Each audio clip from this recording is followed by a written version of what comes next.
Hello everybody, I'm Kaustubh and today I'm back with a video which says the lesson 2 from Rich Dad taught to Mike and Robert. So if you have seen my first video, I mentioned how Robert and Mike learned that they shouldn't work for money. And in this lesson, we're going to talk about how we can be rich and why financial literacy is important.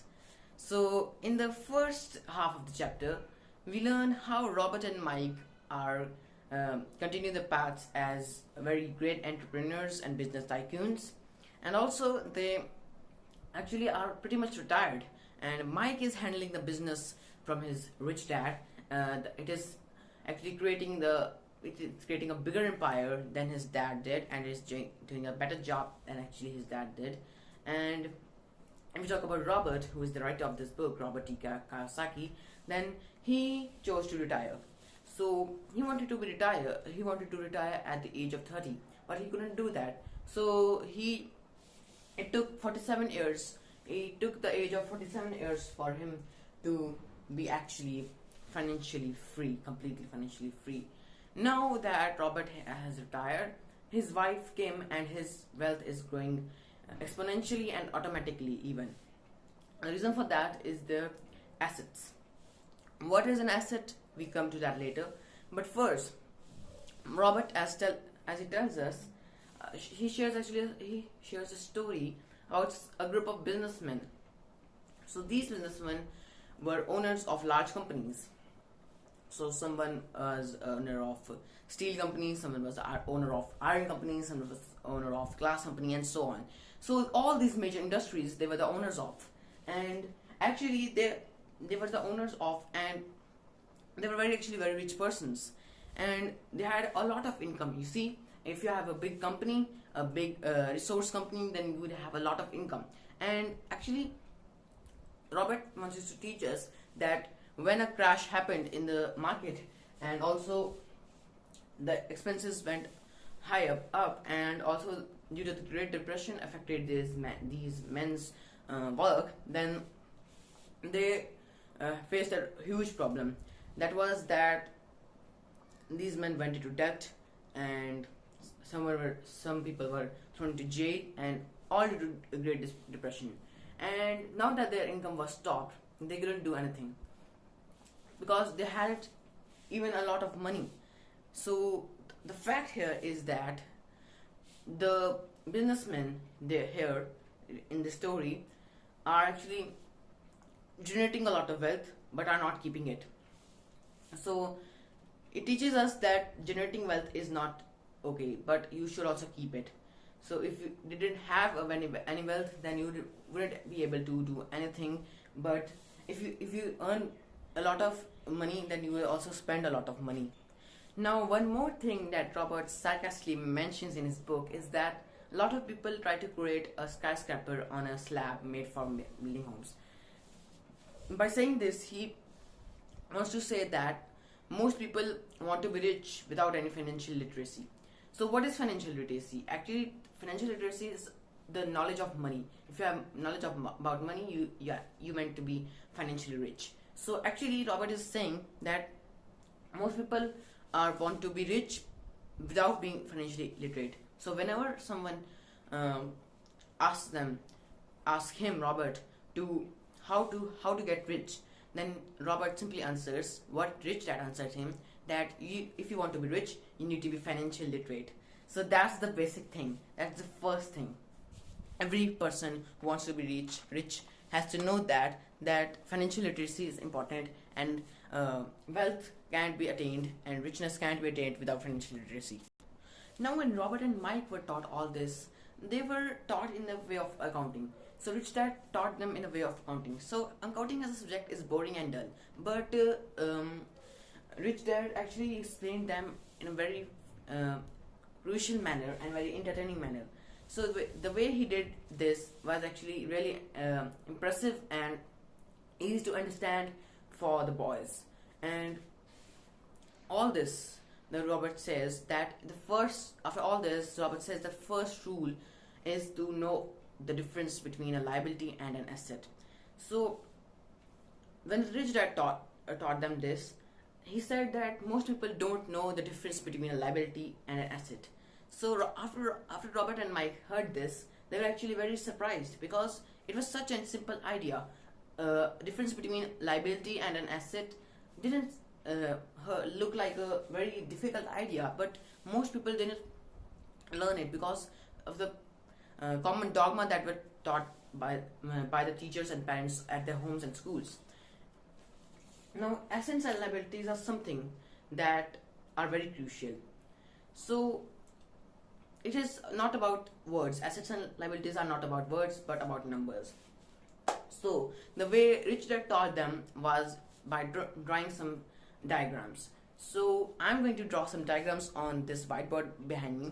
So, I hope you will understand all these, and actually, they are very understandable, as they are the easiest way to learn a difference between an asset and a liability. So let me draw all these diagrams first to explain all the parts of these tables on which these arrows are drawn. So just wait for a second.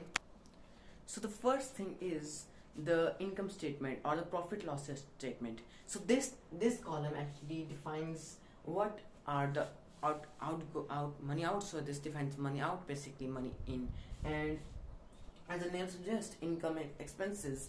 Then this suggests how many what are your incomes, what are your expenses, and how much money are you making, and how much money are you and actually going on your expenses.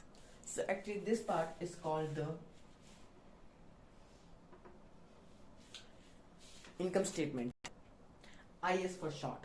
And the next box I'm going to draw is the asset liability column. So let's draw it. So the partition of this is like this, somewhat like this, and this is the asset and liability column. So the asset is the asset and the liability, and we will name it the balance sheet. Okay, BS for short.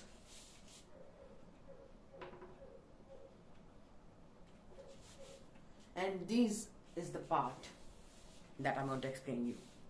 So let's take a look at the cash flow of an asset. So as I told you, asset is a thing that takes money in my pocket. So it contributes to your income. So here we're going to mention that. So we can see that asset equals to income. So if we had to explain it in a diagrammatical way, then you can just draw an arrow like this towards the income statement. So asset contributes to your income. So that's the basic idea. And if we take a look at the cash flow of a liability, then the liability contributes to your expenses. So in the book, there are two different diagrams for this. One for the cash flow of a liability and other for the cash flow of an asset. But here I have combined the two diagrams into two, so it is easy to understand. So the next thing is the cash flow of rich, poor, and the middle class persons. Sorry friends, my marker is not working very well, but I can still explain you that the cash flow of a poor person. So what a poor person does is that does a job and then earns his salary, which is his income from that. And then what happens that he covers his expenses from that. And this is the cash flow of a poor person. And this is how a poor person does it. Job, salary, expenses. Just that. No other. As you see in the case of the poor person, the arrows aren't even touching the balance sheet. Just job, salary, and expenses. This is what we call the common life, and what a normal person, a poor person, does. And if we look at the cash flow of a middle class person, then I can explain you that. So what a middle class person does is that does his job like a poor person, earn his salary also like the poor person, and then this arrow takes a turn and goes straight towards the balance sheet and across the liability column and through this goes his expenses. This is how a middle class person does this. So in a liability column, all the mortgages and loans, all these come. The house is also a liability, it's obviously a need, but these are the expenses. Liabilities and expenses are pretty much the same for a middle class person, because liabilities are like mortgage, loans, car loans, and loan for anything, education loans, car loans, anything. So now let me explain how a rich person does this. So the rich person is the first to touch the assets column. So from assets, come on, the mark is not working well. Anyways, asset column, so he generates income, and this income he uses to cover his expenses, and this is how a rich person does this. The trick is simple. If you want to be rich, you have to acquire assets, and if you want to be poor, then keep your liabilities high. Obviously nobody wants to be poor, but still keeping your assets high is a trick for getting rich. And the conclusion is that your asset column contributes to your income and your liability column contributes to your expenses. So if you want to be rich, keep your liabilities low and assets high. This does not mean that you shouldn't buy a big house, obviously, or dream cars. So these are dreams, right? Big cars, a big house. But after your assets have generated enough income for your income to be just as high as your salary or even higher, then only you can buy liabilities. So that is, keep your royalties last and your income and asset producing things first. And this is the trick.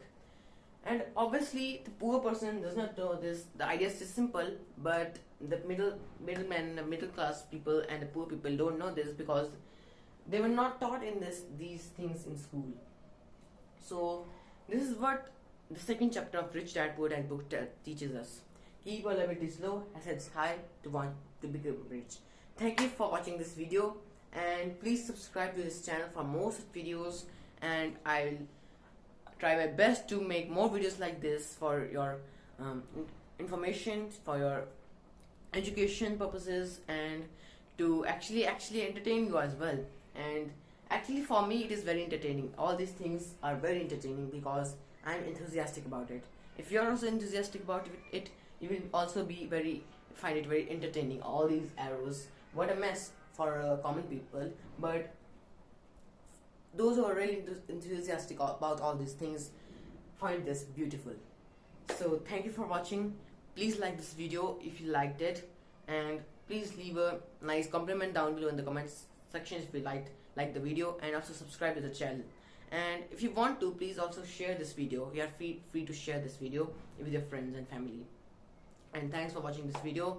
And even if you're not watching this video till the end, thanks for at least clicking on it, because you are actually thinking about the future. Thank you so much. This is Kaustubh Mohapatra signing off. See you in the next video. Thank you.